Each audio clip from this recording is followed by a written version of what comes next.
Are your ad campaigns lighting up the dashboard, but not the pipeline? That's bullspend, and marketers are calling it out in Dashboard Confessions. My boss asked for results, so I opened my dashboard for the only positive-sounding metric I had: impressions. Cut the bull spend. See revenue, not just reach. LinkedIn delivers the highest return on ad spend of major ad networks. Advertise on LinkedIn. Spend $250 on your first campaign and get a $250 credit. Go to linkedin.com/campaign. Terms and conditions apply. This episode is brought to you by State Farm. You know those friends who support your preference for podcasts over music on road trips? That's the energy State Farm brings to insurance. With over 19,000 local agents, they help you find the coverage that fits your needs, so you can spend less time worrying about insurance and more time enjoying the ride. Download the State Farm app or go online at statefarm.com. Like a good neighbor, State Farm is there. Everyone for picture! First positions, everyone! Yo, go! And action!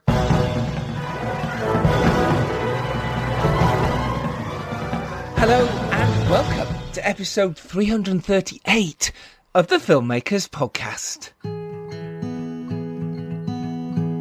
This is a podcast where we talk filmmaking, from indie film to studio films and everything in between. How to get them made, how to make them, and how to try not to F it up, in our very, very humble opinion. I am Giles Alderson. I'm a writer, director and a producer. And on today's show, we have the fantastic talent that is Connor O'Hara. He has his debut movie, Kindling, which is out now. He also wrote this movie. The film was produced by Jamie Gamache and Mark Feligno, and the film stars George Sommer, Conrad Khan, Wilson Mbomio, Mia McKenna Bruce, Rory J. Sapper, Kane Zajaz, Jeff Bell and Tara Fitzgerald, just to name a few. And myself and Lucinda Rhodes Takra, amazing producer, joined us for this one. We sat down with Connor and we talked all about his debut movie, Kindling, how he turned a short film that he'd made called Infinite into his feature, Kindling, and why it took 8 years to do so. He talks about how he learned making feature films, the struggles of that, how he knew that after making that short film, the feature film was his route. He also talks about the importance of bringing a big producer on board, and how as a director you have to make decisions. And we use the great expression, the director is a plug hole of a sink, which I love.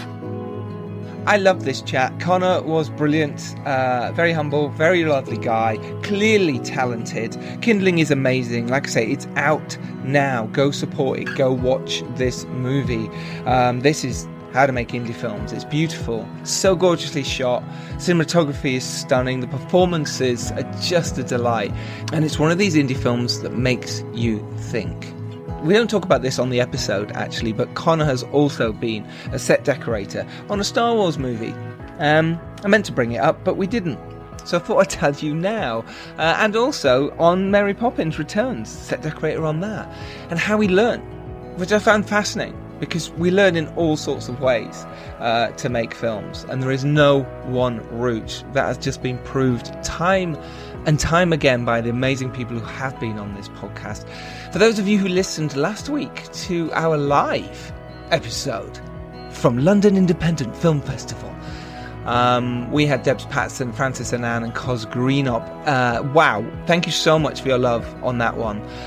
So much comments and joy coming back to us. And yes, that's because the guys and girls gave so much information and knowledge about getting your films out there and how they made their first features. If you haven't listened, go listen to that as well. This week we are recording another Business of Film Explained with the fantastic Stephen Follows and Phil Hawkins. So looking forward to that. They're always good, those ones. Specials. And another one's coming up for you. I'll probably put that out next Tuesday. We've got some amazing guests coming up, including Rob Savage talking about Boogeyman, Beckham Woods also talking about Boogeyman and 65 movie. And we have Rob Marshall. Yeah, Rob Marshall, the director of Chicago. He's coming on to talk about his latest film, the live-action remake of The Little Mermaid. Also coming up, we have Chris Overton. We're going to do a short special. Oh, yeah. Yeah, we are. He won an Oscar for his short film, so he's going to come on. We're going to talk about that. We're going to have Dana Kippel coming on to talk about her film Reflect. And we've got Una Menges talking about being the DOP, cinematographer, on the rather brilliant film Lola. Right, this week I've been writing. Diving straight back in, myself and Tobias V's. It's been really fun, based on an already existing script. So that is super exciting. And we've got Cannes Film Festival coming up.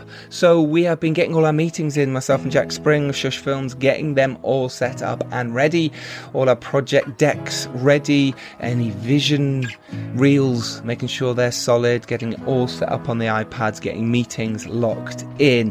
It's probably too late, but now's the time. Get involved, get doing it. And if you do want a Cannes, do's and don'ts, we have a blog for you all about that, all about what it's like in Cannes when you attend the Cannes Film Festival, the Marche de Film, when you're walking down the Croisette. It's a mini guide to surviving at the festival. We talk all about what to expect, why it's important to bring materials, why you shouldn't be late, and why you need to practice your elevator pitch. It's all there. Link to that is in the show notes. Right, let's get to it. This is myself, listening to Road to Takara, and the rather brilliant Conor O'Hara talking about filmmaking in general, but mainly about his excellent film, Kindling. Enjoy. Hey. Hey. How are you both? Good. Very good, thank you, mate. Nice to meet you properly. Yeah, lovely to meet you properly as well. Lovely to meet you, Lucinda. And you, Connor. Heard some wonderful things. I'm not sure how true it is. Yeah, exactly. We'll see. None of these are true. Because you did a bit of light, wasn't it, Lucinda? Just a bit of it. Yeah, just a bit of it. Which was great. The same time we were shooting 3 Day Millionaire. Wow. So Giles, congrats on that, man. I mean, great to see it on Netflix Top 10. I saw it the other day, and as a fellow signature release, it was like, come on. Yes, yeah, thank you, mate. Yeah, appreciate that. Very good. Welcome, Connor, to the podcast, officially. Oh, lovely to be on with you guys. Kindling's a lovely, really well-made film, and it's your debut. Both me and Lucinda messaged each other and said, this is really good. So well done. Well done. You must be sort of relishing in that world right now. Relishing? Is that even a word? You must be bathing in the glory of it. The glory. No, because I don't know. There's something weird about that, isn't it? When the film comes out, you just kind of go, oh, it's just weird disappointment. I don't know if you felt that, but maybe you didn't. Man, it's actually really nice to hear you say that to start off, because totally, I would say it's the most amazing experience making a film. It's been 8 years trying to get this one off the ground. It's incredibly personal. And then it comes out, you're sitting at home, and you know people have access to your film. You know that they're watching it. And you're just alone, man. It's crazy. You know, like we had a really nice process up to the release. Every screening I was at, we went to festivals, so you can see the audience. Then suddenly, when it actually is out there, you're just on your own, aren't you? It's very, I wouldn't say anticlimactic. It's just quite a bizarre feeling. Yes. And I don't think you can put it into words. I think it's so hard. You did there. I think anticlimactic is exactly right. Listen, maybe you feel differently as the producer, but certainly from the directing side, you just kind of just go, hey guys, my film's out. And my film's still out. Hi guys. Yeah, my film's out. It's so weird. I find it a relief, in all honesty. I love filmmaking. I love being a producer. I love the process of it from start to finish. And then when you let it go, is to me when it's released, and I just go, it's gone, and I've let it go. Where all the delivery materials and the deliverables, technical side of things, it's all of that, so much stress during post-production, and then when it's released, it's gone. It's gone, and it's quite a nice feeling. I feel, a weight lifted off my shoulders in a nice way. Yeah, I think it's separate. I do. When you're sort of the producing side, there's so much to do. There's so much with the deliverables and getting it all. And you're constantly thinking, right, how do we leverage this against everything else and what's happening? It is a relief. You're like, oh, finally, right, it's actually out. The director side, it's like anticlimactic and hollow. It's really, it's hollow. It's like you've put everything into it. Like you said, for 8 years trying to make it. It's honestly, it is really sad. It's like this weird thing. It's a really funny, bittersweet. I don't know, Giles, I'm sure you can totally connect. But for me as well, there was a weird because I mean, I've been making Kindling for almost a third of my life. Wow. And it almost felt like I had to have it done as well, if you know what I mean. Like the ending of the film, it almost, it's been a long journey and it needed to be over at some point. So it's also this thing of kind of like, it's strange that it's out there. I'm grateful to have had that experience of making it.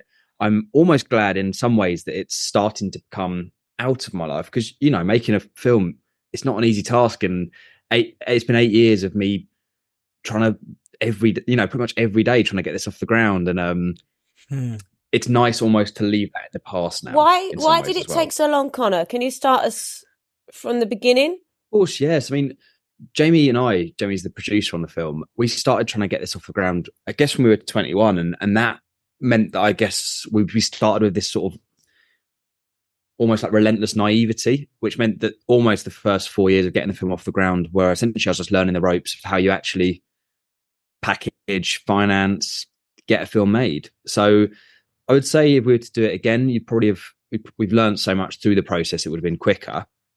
But, it's 8 years. And again, we wanted a film that was made that didn't essentially have too much of a commercial edge. It hasn't got big stars that are going to attract the finance. It's an ensemble. It's a drama in the age where dramas are hard to make. We had sort of a lot of things that were against us. EIS stopped while we were in. We just became EIS compliant, and that fell away.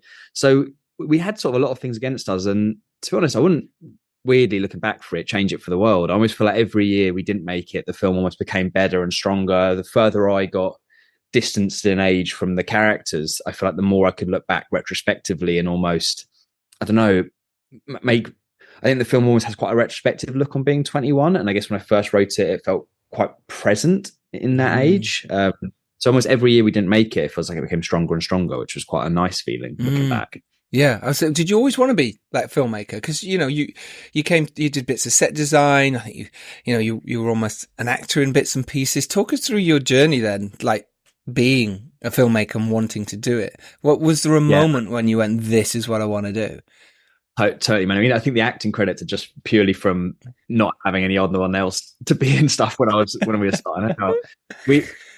Man, I was 9, and the longer story is I had basically an illness, which meant that I didn't really walk for about 3 months. And I just watched and rewatched the Lord of the Rings films, and eventually just started watching all the behind the scenes for the Lord of the Rings. And it was watching that.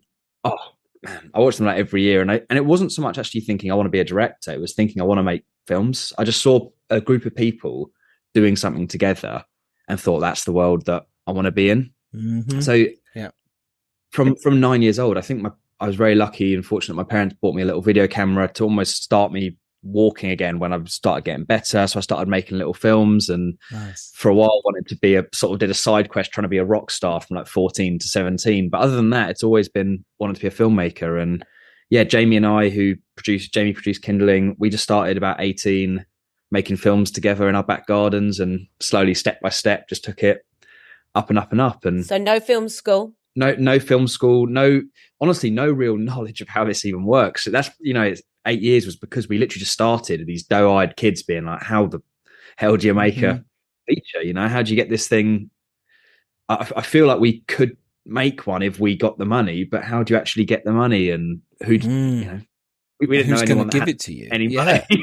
Yeah, absolutely. Or interestingly, you probably did, but you didn't know how to approach it correctly. Or why would they take you seriously? Or what's the route to market? What's the returns? All that kind of stuff just takes time to learn. How to make a film is everything. It's all encompassing. And mine was probably 10 years, and from actually wanting to make a feature to making it. And the same. I had no idea. And I'd been in films, I'd done stuff, but I still had no idea. Still had no idea what a producer did. No idea. And it took a long time to even understand that. And people still don't know what a producer does. And it's kind of crazy. Like, they get it made. That's why Lucinda's brilliant at it. Once you've gone through it, man, you respect those producers. They are. People ask me that all the time. In cabs, in shops. What? Yeah. So you get the cast together? Oh my God. Yeah. And you tell them where to stand. I know, I'd love to. I'd love to tell them where to stick it as well. No. So, Connor, why this story? I mean, hopefully it comes across from anyone that watches it. It's a very personal film. When I was 21, two people close to me died, and the film, essentially we did a short film called Infinite that starred George Mackay, and that kicked the whole thing off. And I wanted to show a representation of masculinity on screen of what I saw in the passing of people in my life, how my friends actually banded together and had a real huge emotional capacity that I didn't know they had.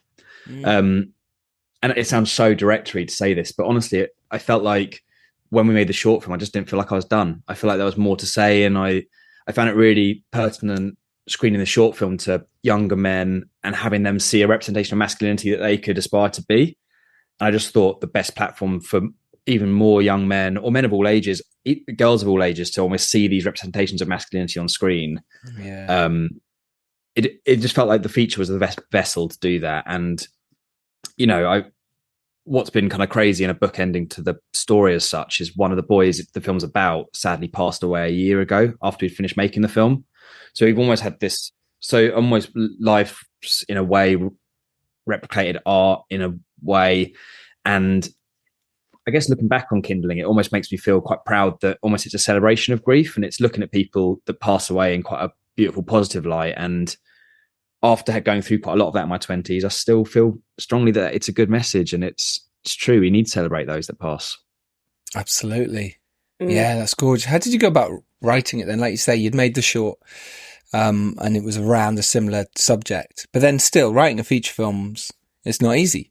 It's very difficult to hit the beats and get the places where you want things to move forward and you want the story to say something. Time really got it to where it was when we shot it.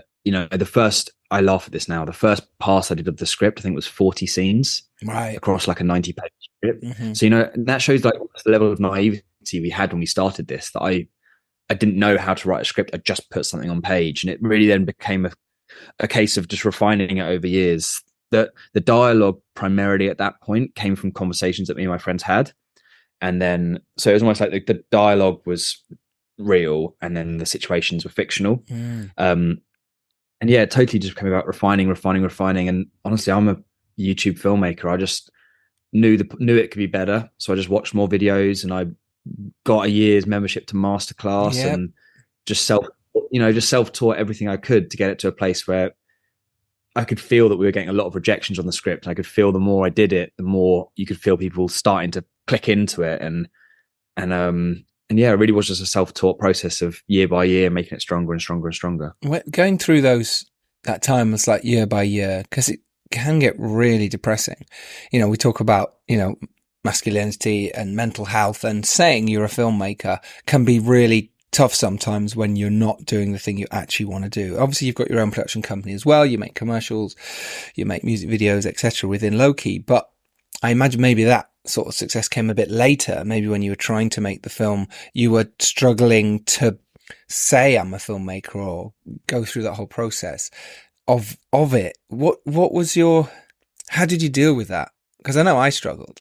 Luckily I could still sort of say, oh, I'm an actor, I'm moving into directing. But when you're just directing, I really struggled with that. Talk us through it. Yeah.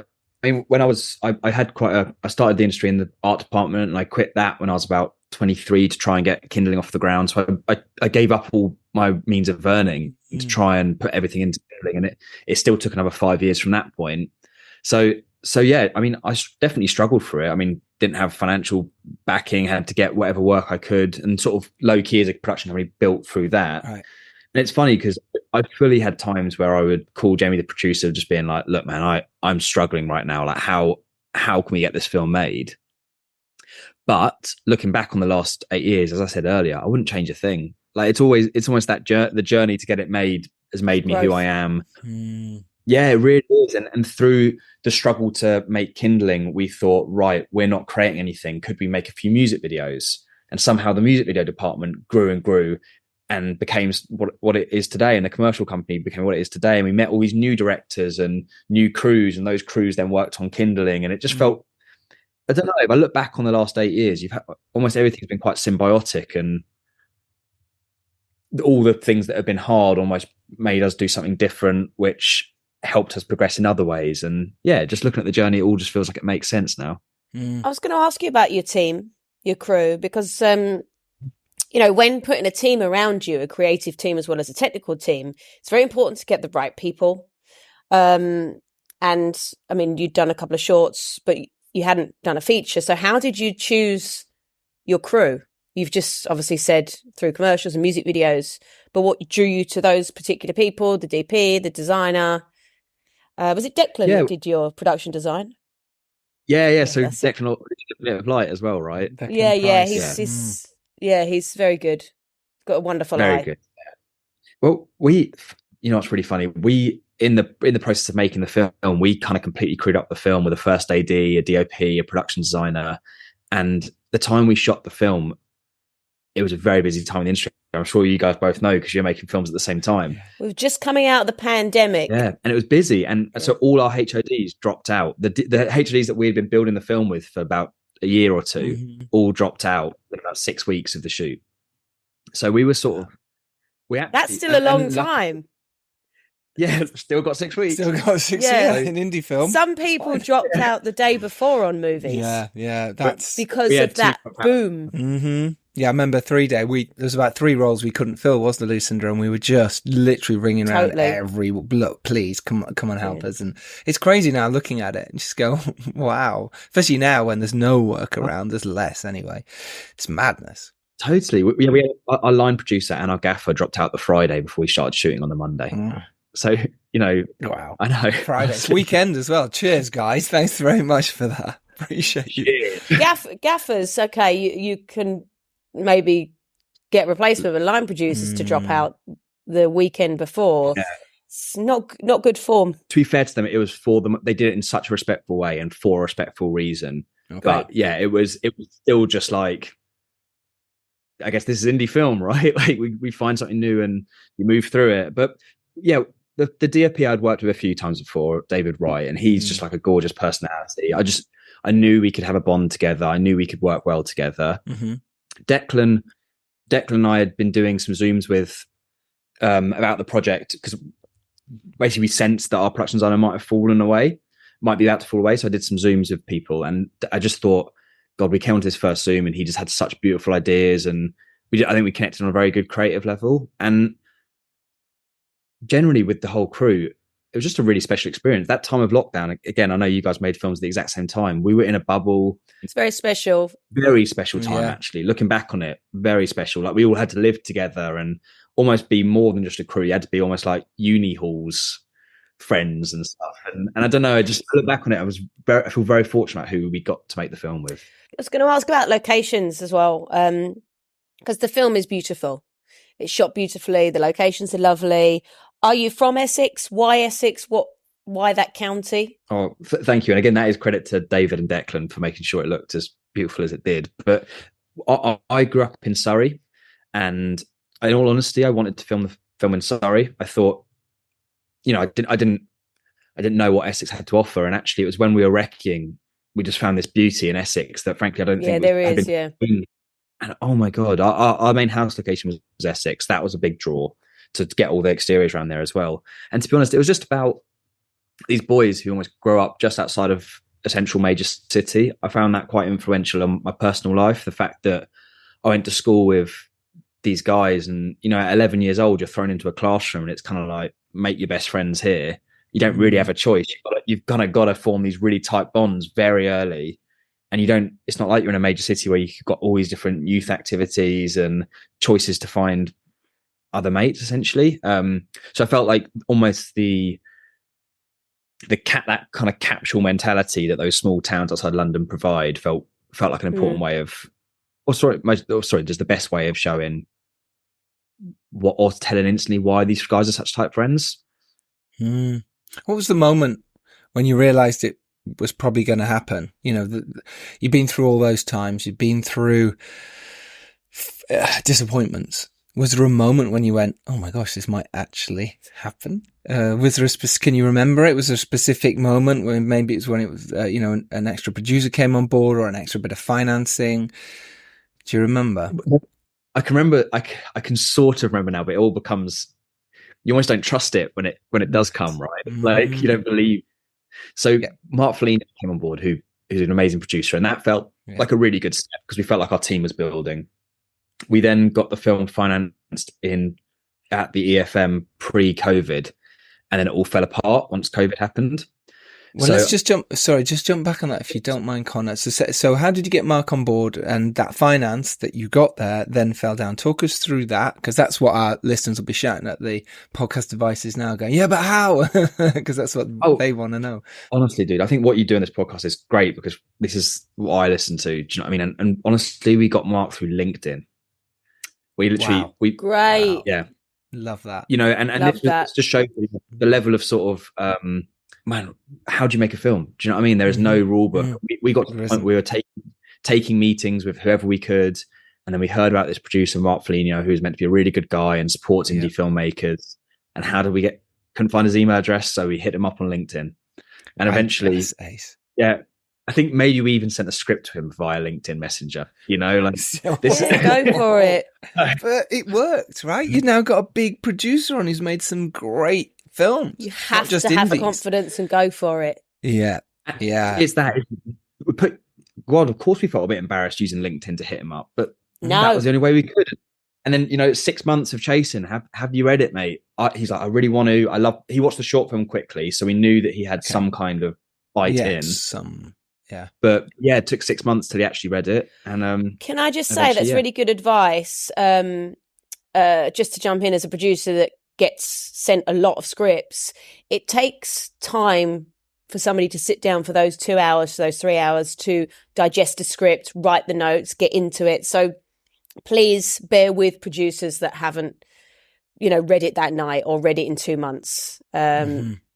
So good for Mark that he got to it. And bear with producers is all I wanted to say to our listeners. No, I couldn't agree more. It's true. And you want to give it the right time. You don't want to just rush out a read. And I think also there's this weird thing where I think for Mark, I was chasing him over 6 months and not being like chasing him every day, like probably 4 or 5 messages over 6 months.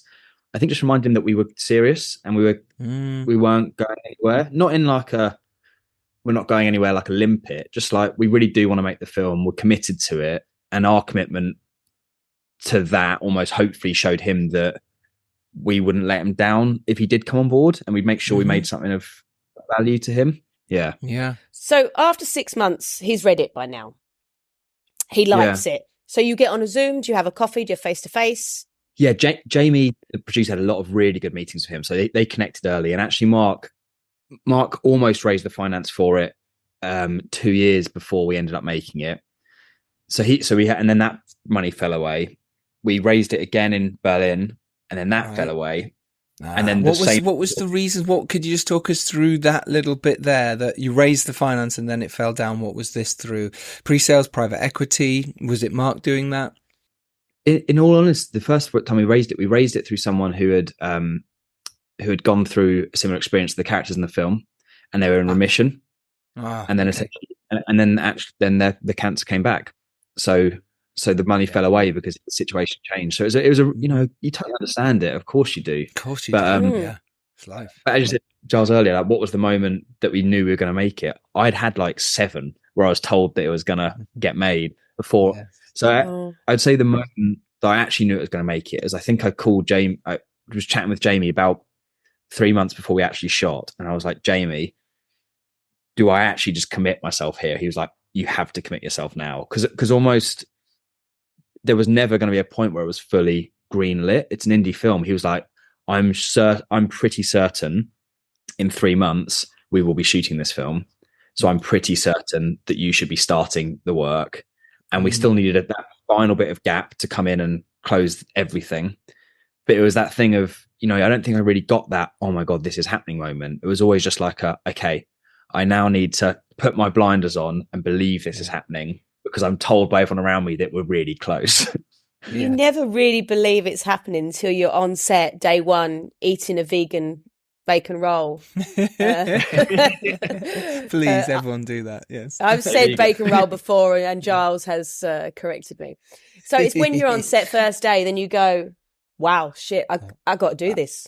Yeah, got to deliver now. You say your speech as a director at the beginning. And I think that's, and the producers have the same thing.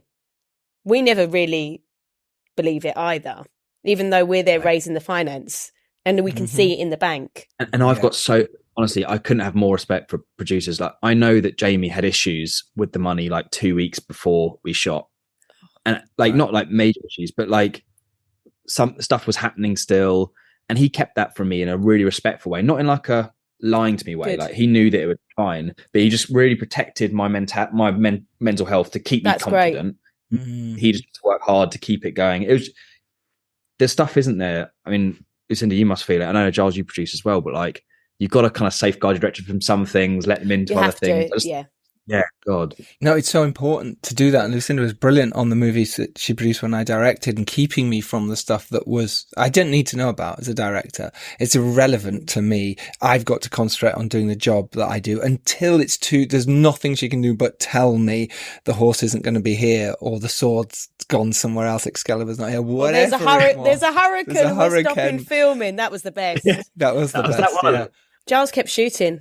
I kept shooting through the hurricane. Lucinda said, no, you need to stop filming. And I said, but I can get a beautiful shot here. Look at it out there. It looks amazing. My nights are all up for it. The actors just flying around. And if actors were flying around running through bogs, and Lucinda went, listen, nothing to do with me. I'm turning away. If you want to go shoot, knock yourself out. The way you just said, my nights were all up for it is incredible. Yes, my nights. No, they were. They were, yeah. They were more up to cutting the day short and going to the pub in the end. Yes, I think that was it. They're like, didn't want to wait around for this storm to pass or hurricane to pass. It was an actual hurricane in the end, wasn't it? But the protection of the producer and the director and the relationship is so important. Yeah, I kept so much from Jack. Yeah, you did. Yeah, on 3-Day Millionaire, it's just stuff, and I was always speaking to Lucinda about, how to handle that, what's the best way, just because they don't need to know. So I imagine that Jamie did for you, and we should give him his full name because we've called him Jamie the producer, you have for the whole time. Jamie Gamache. Can I pronounce that right? Jamie Gamache, yeah. People are going to be going around Cannes saying, where's Jamie the producer? Where's Jamie the producer? It's a great name. He sounds good. He sounds good. He does. It's already got a ring to it, hasn't it? So that's perfect. Yeah. So that moment happened, and suddenly now, after all these disappointments, you're 3 months out and they're saying, yes, this is going to happen. Where did the money come from, if you don't mind? Was it private equity? Was it pre-sales? What was it that then made Jamie click it over the edge to say, we're filming in 3 months? Of course, yeah. So it was 3 parts of private equity, all equal amounts, and then a post deal with Lip Sync. Nice. So that's how it came together, which was quite clean as such. And I think we had basically, the Lip Sync deal was in place, 2 parts of the private equity were in, and we needed to find that final part. But we had quite a few leads, from what I believe. So it was almost like, look, it is going to happen, but I can't tell you 100% until it's 100%. But what was the real defining factor was the lead production company Haymarket started committing to pay for casting, and that was a massive thing. As soon as the casting happened, we were having tapes come through that we could show to investors, and it really felt like it really started solidifying these characters. It wasn't just Sid on the page. It was now Sid, this is who we've got the tape from. Tara Fitzgerald came in early. So you started feeling like there was actually a world that was building. And I guess slowly it became more and more real, because you could actually see it on like a piece of paper as these are the actors playing these roles. Yeah. Yes. And the production designer comes back with their thoughts and images and sketches, and that becomes real. And same with the costume department and the makeup and hair, and they've got all the images, and then sometimes they put actors to it, and it suddenly becomes this real thing in front of you that can almost get away from you. And it's quite frightening, because that train is moving now, and you're making decisions on the spot. You're going, yes, that red jacket. Yes, that blue coat. Yes, we will use that location. Yes. Whoa. And suddenly it's like, hang on. And it's this whole big, it just keeps rising. You're making me miss it. I know, You're making right? me miss it, because you miss it. I miss it so much. You go into like man, if I could be that decisive with everything in my life, you get into a state where you're almost so living and breathing that film that the decisions you're making are the right ones, in like not in like an arrogant way, like it's really nice confidence. You feel like you're breathing this project, and it's really special, man. That's so interesting you said there about making decisions, and if we could do that in our real life. I 100% agree with you. When I'm directing, my decision making is, yes, I want that. That's cool. Bring that. Great. 2 minutes. I want this. It's I always hear no from you. Stop it. I think it's the other way around. So can I have Yes. that? No. Have that? No. Yeah, that's and it's true. You find this wonderful, like, thought process when you're in the zone. You're just in it, and people look to you for that. They need a leader. They need someone saying yes to that color, or no to that location, or yes to that actor. You can't be wishy-washy at that point. You can't be, I don't know, I'm not sure. What do you think? People go, uh-oh. Yeah, you know? There are people like that.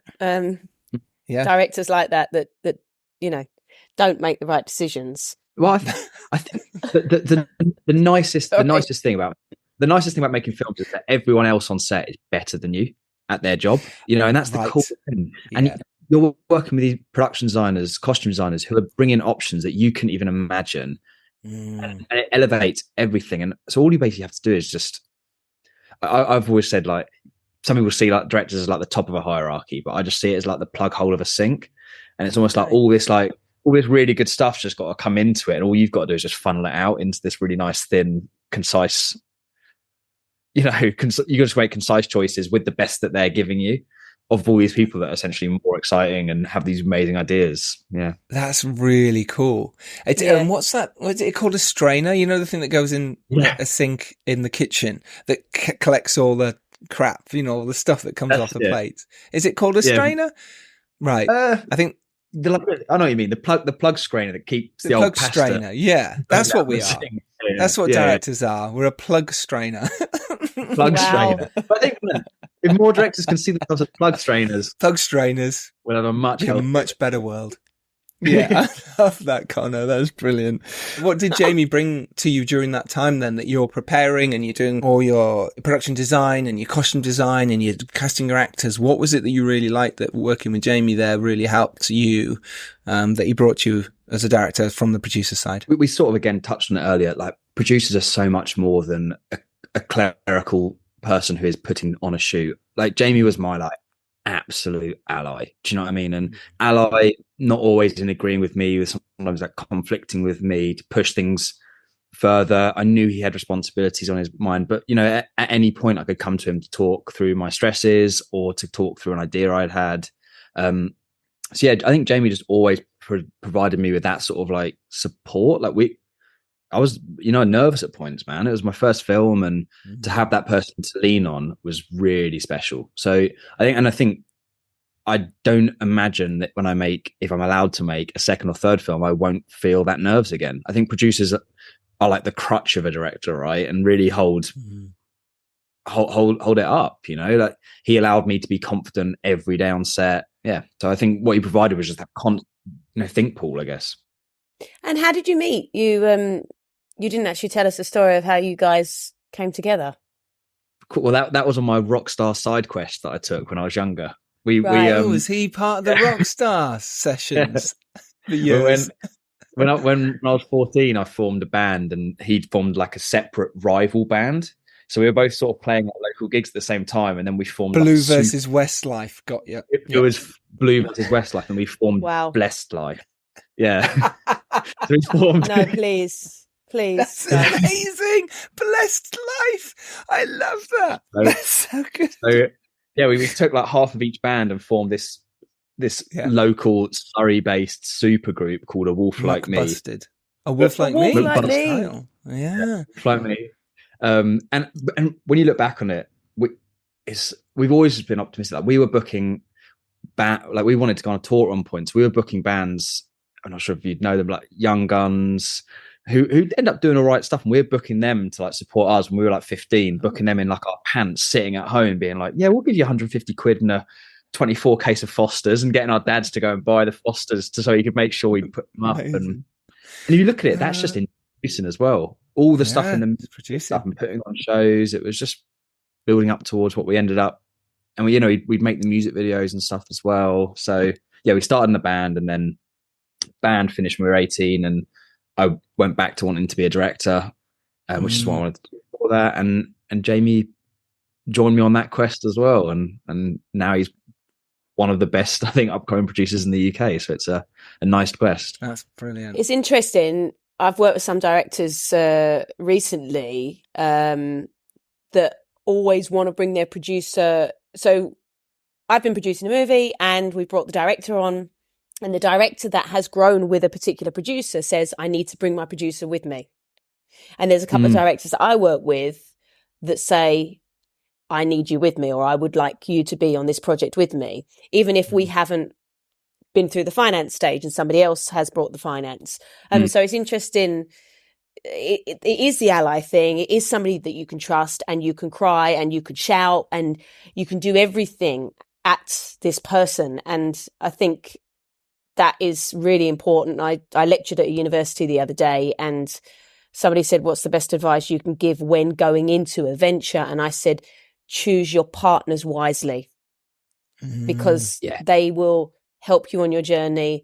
They will be the person that will support you 100%. And I think it's really important. And I hope you and Jamie go on to make lots and lots of wonderful movies together, because it sounds ace. Yeah. Yeah. This spring, Uber Eats has you covered. Whether you're celebrating mom, dad, or your favorite grad, not all of us are great planners, and with the Uber Eats gift hub, you don't have to be. Send flowers, perfume, champagne, or just their favorite meal straight to their door. Gifts arrive in as little as 25 minutes, and you can add a personalized video message for that additional so-not-last-minute touch. So this spring, get a leg up on gift giving with Uber Eats. Last-minute gifts that land every time. Must be 21 or older to purchase alcohol. Product availability varies per region. See app for details. United connects you to more of the world than any U.S. airline, and United for Business can get your company where you need to go. Whether you're growing a business or managing travel for thousands, they offer solutions to fit your needs. Track expenses, create reports, and manage traveler perks. Plus, employees earn Mileage Plus miles while your company saves on travel. Get started with no minimum spend or flight requirements. Visit business.united.com/podcast. This episode is brought to you by Perfect Bistro Cat Food. Cats, this ad is for you. Has your human ever called you picky, persnickety, choosy? If so, Perfect Bistro Cat Food is for you. With ingredients like wild-caught tuna and pasture-raised lamb, tantalizing textures, and delectable flavors that meet even the most discerning cat standards. You're not picky, you're just perfectionists. Perfect Bistro, mealtime perfection for every cat. Have your human visit perfectbistro.com. And I mean, again, you guys both know, and I think it's important to like outline it. Like making a film, it's a challenge, and you go through a lot of. I will never stop doing this, but a lot of the times you hit real lows in this, and to have someone like you said, Lucinda, to be there for the lows as well, that's so key. It's not just someone you can creatively bounce off and likes your ideas and wants to help facilitate them. It's someone that you can both be together. Like, right, we've got that big rejection.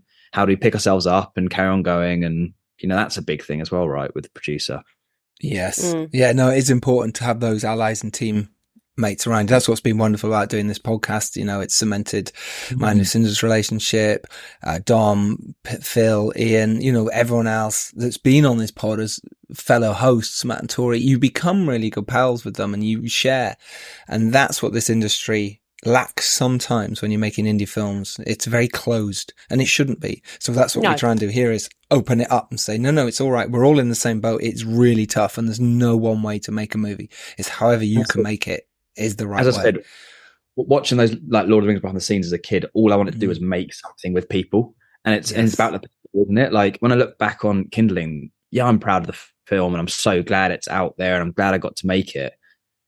But making it with those people has been like the best experience of my life, and it's almost a shame that that's not on screen as well, because we had evenings hanging out and experiences making the film when the cameras weren't rolling that are super special as well. And yes, totally agree. Watching those behind the scenes Lord of the Rings ones, when I've watched them, I've literally come away at the end missing that whole experience of making a movie is that. And if you've ever experienced, I don't know, you go back to scout camp, or, when you've gone away to Glastonbury, that group of people, and you go through something together, the ups, the downs, the highs, the lows. And when you come out the other side, you instantly miss it. Like instantly, you're like, oh my God, why aren't I there now? Oh my God. It doesn't matter the crap you went through. You can all hug at the wrap party, and it's totally, totally fine. Give each other t-shirts. You know what I mean? It's special. Yeah, it's very special. Yeah, we miss it. So let's talk about the directing itself of Kindling then, and how you went through that process. Did you do storyboards? Did you do shot lists? What was your process, on it? Especially, working closely with David Wright, your cinematographer. What did you do, Connor, to really feel like this was your movie and what your stamp that you wanted to put on it? We had a nice level of like shot listing where we were comfortable in our choices, and we knew time was of the essence. We'd have to shoot things simpler. But I think what all the agencies knew, and not in like a negative way towards them, but I really wanted to be on set and able to prioritize the actors. And I also wanted the actors to be able to prioritize improvising. So a lot of the dialogue that they did, particularly that pub scene, was, the script was almost there as like a base structure. The directing style that I really love is I love people being able to, actors are the best because they're the best. And sometimes a script doesn't, in my opinion, I know this isn't for everyone, but a script doesn't always work in the moment. And I really wanted the actors to have a fluidity and a freedom to do what they wanted. So, particularly in the pub scene, there was, the script was a 90-page script and it set a really good guideline, but I wanted the actors to always feel like they could, be fluid around it and create extra moments. And a lot of the nicest scenes, I think, are moments that were improvised around the dialogue that I provided. So yeah, my style was definitely quite improvisational. And I think that was nice, because essentially Declan provided spaces that we could walk around and improvise within. David kept the shot list quite nice and simplified, so we could really prioritize like the performances. And then if we thought that was great what they just did, we had the time to pop in and pick that up, which probably wasn't ideal for the first AD sometimes. But we never really went over and made sure we hit every day. And yeah, I think my process was definitely of priority to the actors, but not to the disadvantage of the crew. If that makes sense. Yeah, it does. Your first AD was Tom Taplin, right? Second AD. Tom was second. Yeah, Tom was second. We love Tom. Yeah. Listen, I've worked with Tom loads. I think my mum was involved in the film as well. No, she wasn't. In what way? My mum's an agent. Which agency? Rhodes Agency, Rhodes Management and Agency. And Tom called me and said, I need an actor. So I said, I'll just call Yvonne. Yvonne the agent, like Jamie the producer. Jamie the producer, Yvonne the agent. So Tom kind of knew my mum from a previous film, sent an actor down with his son. I think it was a flashback sequence. Oh, cool! Yeah, one of the boys. Yeah, there's that moment where all the young boys are on the back of the car. It's really short. I think that was probably it, or maybe it was a night scene. It was a father and son. It might be cut. They got cut. That's okay. As long as they got paid. So they got paid. Paid? So paid? How dare they? And it reminded us as well, like a lot of the shoots we do as a production company are all London based, and then you're out in Essex and you turn up at a village hall saying, "Can we use this as our location base?" And they're like, "Yeah, come in. We don't need paying." We asked if we could film in a church, and they offered us a bottle of wine for the communion. What church is that? Yeah, Lucy was like, "Hang on, I guess I can't remember the name of it." Yeah, it's the one where Sid and Lily meet there before. Anyway. Yeah, there's a church at one point, and they were like, "Oh yeah." They offered us a bottle of wine.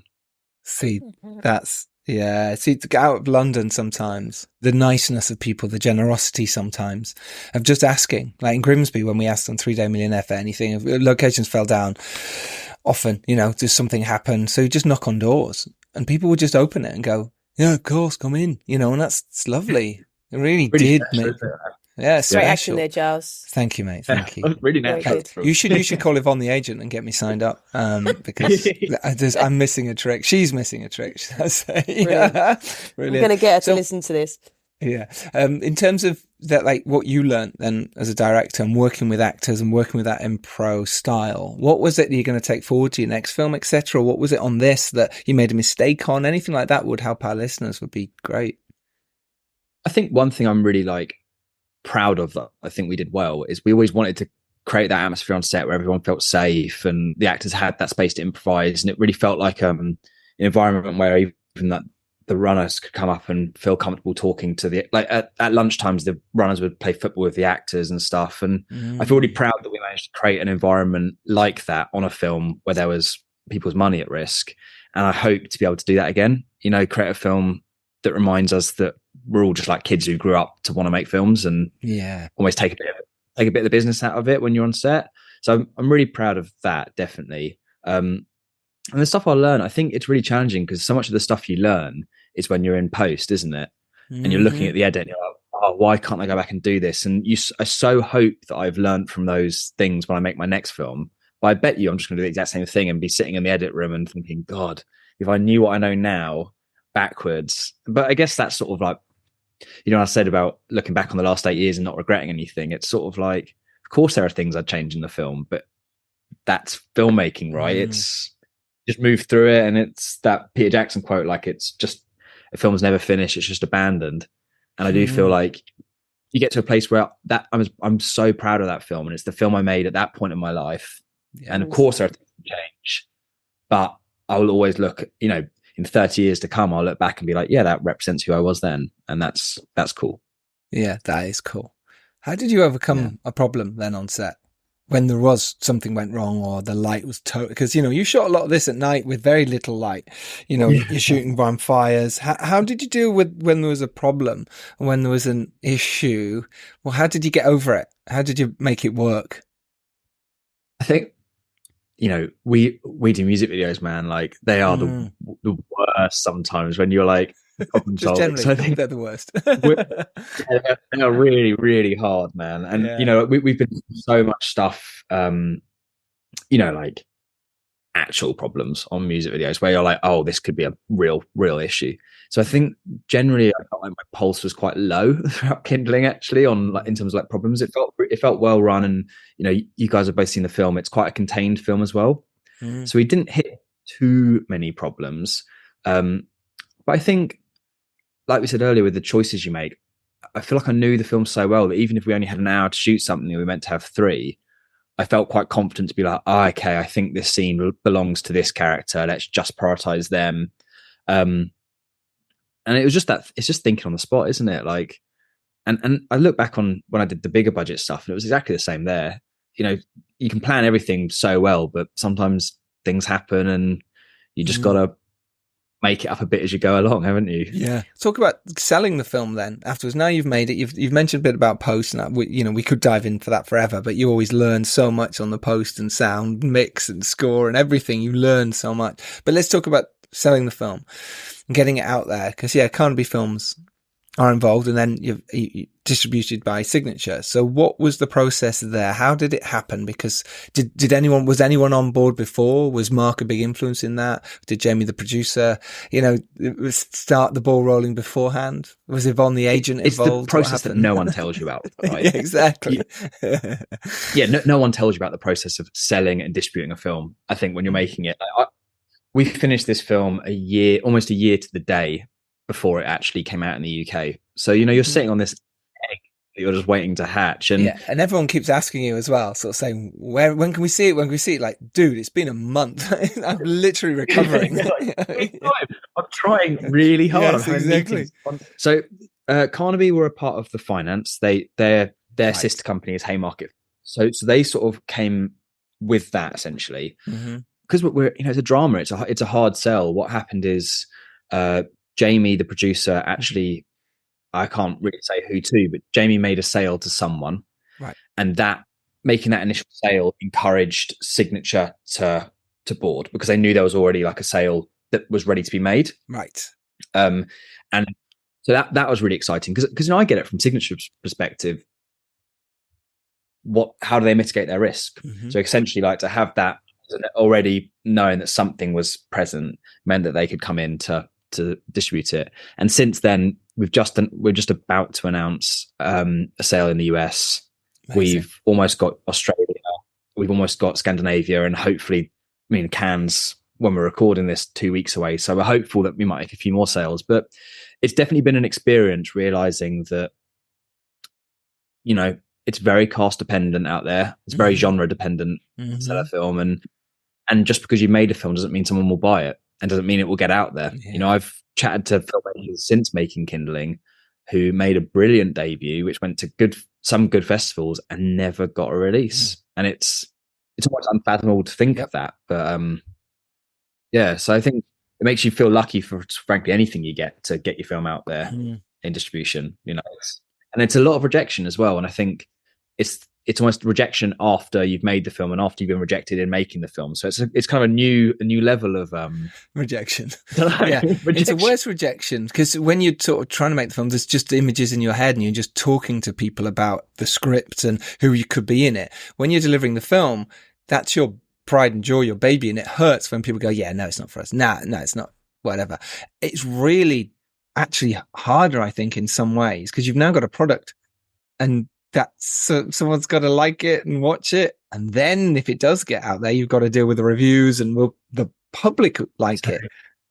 Totally. And what's always driven me mad, but again, I'm trying to just respect that it's a business at the end of the day, as well as a creative outlet. Getting emails being like, we love this film, the whole office were in tears, sorry, it's a hard sell. Learning that, but also getting it, being like, well, frankly, they've actually just been respectful by setting their own boundaries and saying, we don't believe we can actually do justice with that.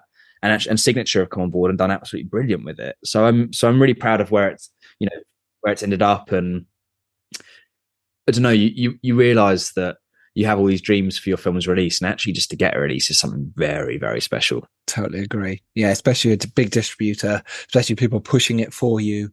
And again, on that as well, no one's going to push as hard as you are.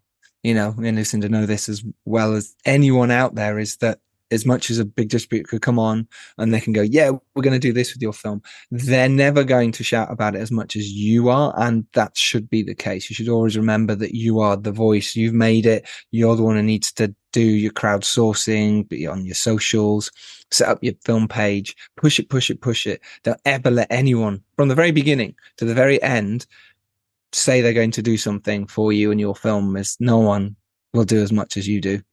No. Yeah. Man, that is honestly the best advice to anyone, isn't it? It's like, and that's why also you've got to make stuff that you can always stand by.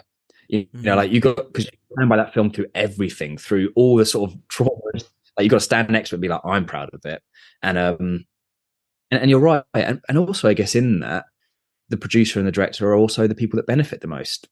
So I also get it from that perspective as well. Like you've got to be the person that pushes it the hardest, but you're also the person that's name is first on the credits, and that's great. So it's almost like, yeah, you're pushing it harder and working harder than if a lot of people it feels like, but you're also the person that if it does do well, will see the rewards. So it's give and take, I guess.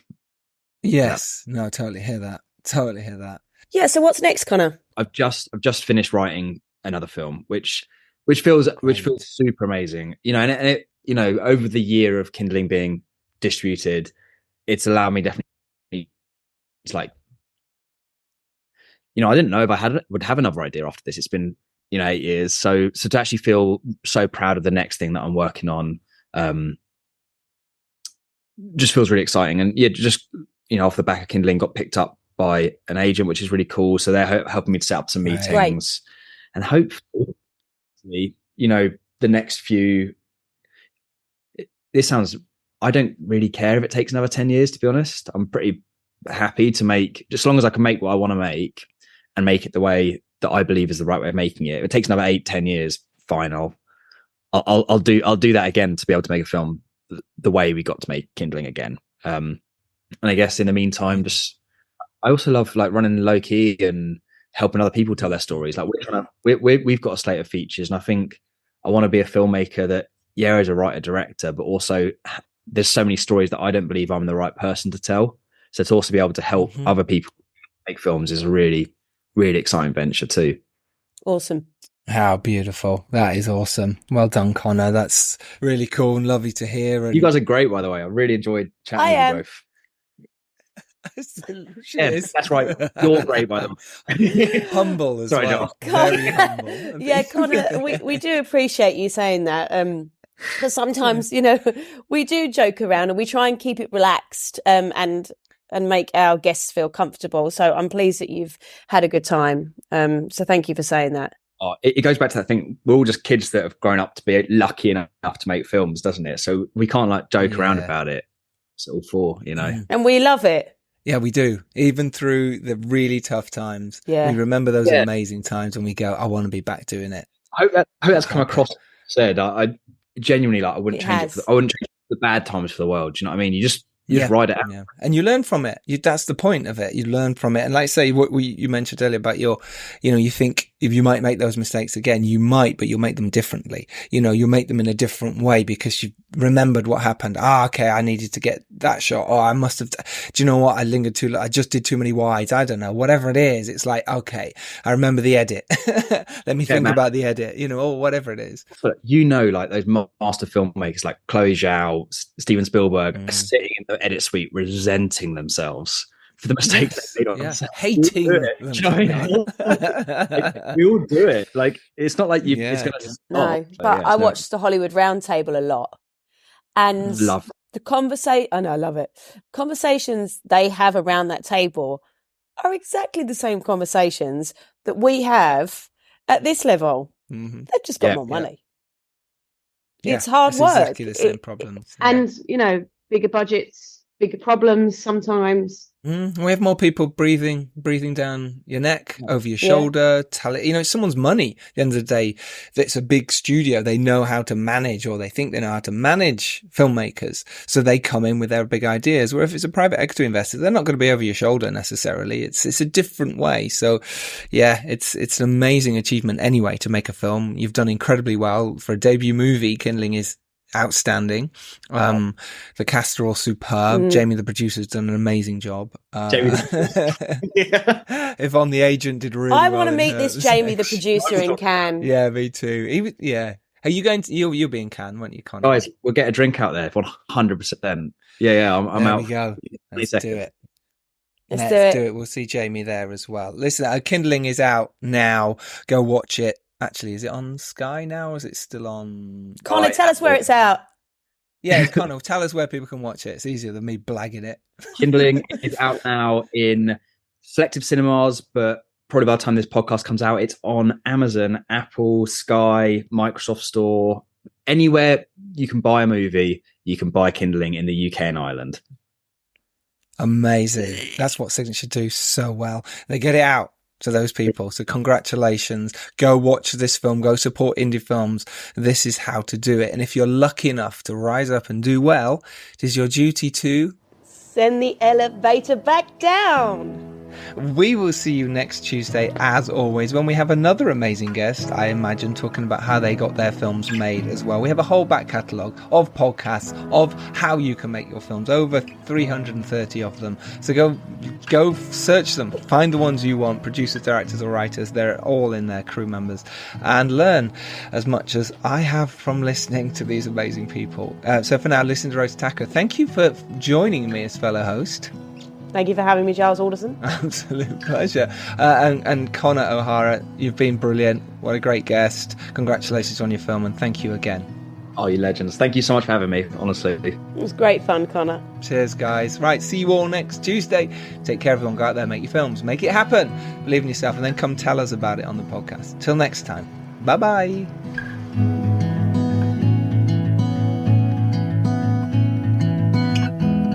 Love how you end. Thanks. See you next Tuesday. Yeah, right? It's so long. Only a few people pick up on it. I love it. That's excellent.